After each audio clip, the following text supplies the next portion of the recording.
إخواني الأساتذة أعزائي التلاميذ السلام عليكم ورحمة الله تعالى وبركاته. أهلا وسهلا ومرحبا بكم في حصة جديدة من حصص الدعم في مادة اللغة الفرنسية. اليوم غادي نتوقفوا عند لا ليكتور ديال لا سين 11 d'Antigone de Jean Anouilh. Alors, إلا كنتو تهتموا بهاد لاسين بغيتو تفهموها أكثر بقاو معنا حتى الآخر وما تنساوش تابوناو وتخليونا تعاليق لأنه تنحاولوا نجاوبوا عليها وتنحاولوا نشوفوا اهتماماتكم وانشغالاتكم على بركة الله. فهاد لاسين 11 تنشوفوا كاين كريون لي غارد و أنتيغا. اشنو وقع؟ دونك نرجعو شوية اللور نشوفو لا سيتوياسيون ديال لا سين. Antigone est sortie une deuxième fois pour enterrer le cadavre de son frère. Il est sorti à midi en plein jour. Les gardes l'ont arrêté et ils l'ont emmené au palais pour la présenter à Créon, bien sûr le roi. اللي هو في نفس الوقت l'oncle maternel d'Antigone واللي هو في نفس الوقت le père d'Aimon, le fiancé d'Antigone. Alors, Créon entre, le garde-gueule aussitôt. Garde à vous! Créon s'est arrêté surpris. Lâchez cette fille!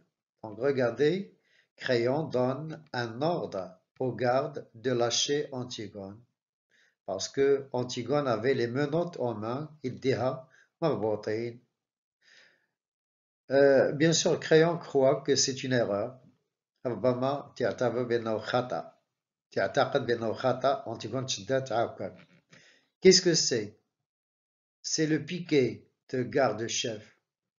Donc, c'est le piquet de garde-chef. On est venu avec les camarades. Qui garde le corps? On a appelé la relève chef. Donc, regardez comment le garde parle à Créon. Je t'avais dit de la renvoyer. Je t'avais dit de ne rien dire. On n'a rien dit, chef. Mais comme, attention, comme ici, c'est un subordonnant de cause, mais j'ai de comparaison. Mais comme on a arrêté celle-là, on a pensé qu'il fallait qu'on vienne. Alors, on, ici, c'est les gardes. Et bien sûr, on se demande pourquoi le garde a choisi l'indéfini. Voilà, c'est indéfini. Et cette fois, on, c'est toujours les gardes, on n'a pas tiré au sort. On a préféré venir tous les trois. Imbécile. Alors, imbécile, c'est pour Créon. C'est pour les gardes. Mais c'est pour Antigone. À Antigone, où t'ont-ils arrêté? Près du cadavre, chef. Donc la question, elle est adressée à Antigone et c'est le garde qui répond à la place. Donc, il ne laisse pas la chance à Antigone de parler, de communiquer avec Créon. Près du cadavre, chef. Qu'allais-tu? Regardez, tu. Ici, tu, c'est, bien sûr, l'interlocuteur, c'est Antigone. Qu'allais-tu faire près du cadavre de ton frère? Donc, tu, ton frère. Alors, ces deux adjectifs et pronoms personnels montrent que la question est adressée à Antigone. Tu savais que j'avais interdit de l'approcher. Ce qu'elle faisait, chef. C'est pour ça qu'on vous l'amène. Elle grattait la terre avec ses mains. Alors, gratter, elle était elle était en train de le recouvrir encore une fois. Sais-tu bien ce que tu es en train de dire, toi? Alors là, c'est le garde, Monsieur Antigone. Chef, vous pouvez demander aux autres. on avait dégagé le corps à mon retour, mais avec le soleil qui chauffait, comme il commençait à se sentir, donc c'est toujours la cause ici, comme il commençait à sentir, on s'est mis sur une petite hauteur, pas loin, pour être dans le vent. On se disait qu'en plein jour, on ne risquait rien. Pourtant, on avait décidé, pour être plus sûr, qu'il y en aurait toujours un de nous trois qui le regarderait. Mais à midi, en plein soleil, et puis avec l'odeur qui montait depuis que le vent était tombé, c'était comme un coup de massue. Alors là, c'est une comparaison. J'avais beau écarquiller les yeux, ça tremblait comme de la gélatine. C'est une comparaison, mais c'est une comparaison inhabituelle. Je voyais plus. Je vais au camarade lui demander une chic. Alors ici, la chic, c'est la drogue. Pour passer ça, le temps que je me la cale, regardez la langue familière, à la joue, chef, le temps que je lui dise merci, je me retourne, elle était là à gratter avec ses mains en plein jour. Elle devait bien penser qu'on ne pouvait pas ne pas la voir. Et quand elle a vu que je lui courais dessus, vous croyez qu'elle s'est arrêtée? Qu'elle a essayé de se sauver peut-être? Non, elle a continué de toutes ses forces, aussi vite qu'elle pouvait, comme si, alors là c'est une comparaison hypothétique. Non, comme c'est la comparaison, si c'est l'hypothèse, donc c'est une comparaison hypothétique, tshbih iftiradi, comme si elle ne me voyait pas arriver. Et quand je l'ai empoignée, elle se débattait comme une diablesse. C'est une comparaison. Elle voulait continuer encore, elle me criait de la laisser, que le corps n'était pas encore tout à fait recouvert. Crayon Antigone, c'est vrai? Oui, c'est vrai. On a découvert le corps comme de juste, et puis on a passé la relève. On s'est les gardes. On a passé la relève sans parler de rien, et on est venu vous l'amener, chef. Voilà. Et cette nuit, la première fois, c'était toi aussi?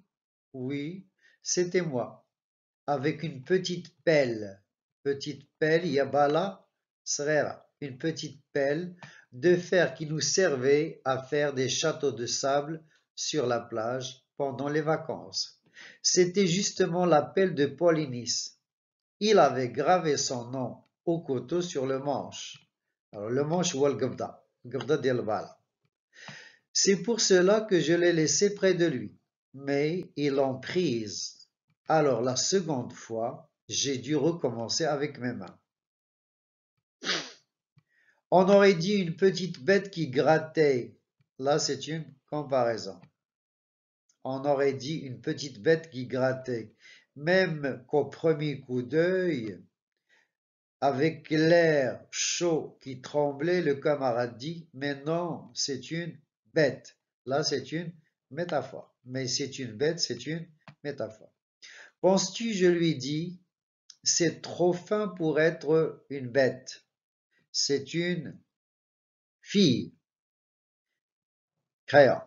C'est bien, on vous demandera peut-être un rapport tout à l'heure. Pour le moment, laissez-moi seul avec elle. Conduis ces hommes à côté petit, alors petit ici c'est le page, et qu'il reste au secret jusqu'à ce que je revienne les voir. Le garde. Faut-il lui remettre les menottes, chef? Non. Les gardes sont sortis, précédés par le petit page, Crayon et Antigone sont seuls, l'un en face de l'autre. Et donc cette dernière didascalie montre que entre Crayon et Antigone, il y aura un face-à-face un face-à-face qui va opposer les deux protagonistes et les deux antagonistes, à savoir Antigone et Créon. Alors, qu'est-ce qu'il faut retenir de cette scène? C'est la première rencontre entre Antigone et Créon, mais dans un cadre officiel, mais familial, car en présence des gardes qui l'ont arrêté et dans le cadre d'un rapport. Donc, on est en train d'établir un rapport d'arrestation. Créon ne peut pas se permettre de la tendresse. Donc, bien sûr, Créon, il est l'oncle d'Antigone, mais dans une situation comme celle-ci, il ne peut pas être tendre avec Antigone. Tout à l'heure,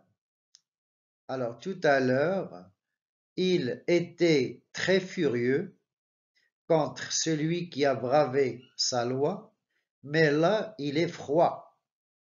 La communication entre les deux protagonistes est presque impossible car le garde répond à la place d'Antigone. En effet, le garde tente désespérément de faire un rapport sur cette arrestation. Dans cette scène alterne le comique et le tragique. Ce comique est marqué par la présence du garde Jonas.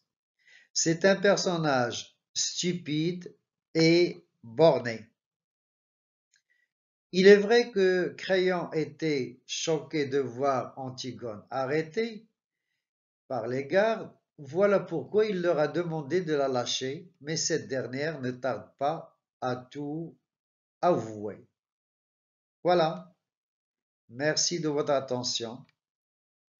J'espère que cette séance vous a permis de bien comprendre la scène 11. N'oubliez pas de vous abonner si vous êtes nouveau. N'oubliez pas de laisser une petite trace sous forme d'un j'aime ou bien d'un commentaire pour rester toujours à votre service. Au revoir et à bientôt.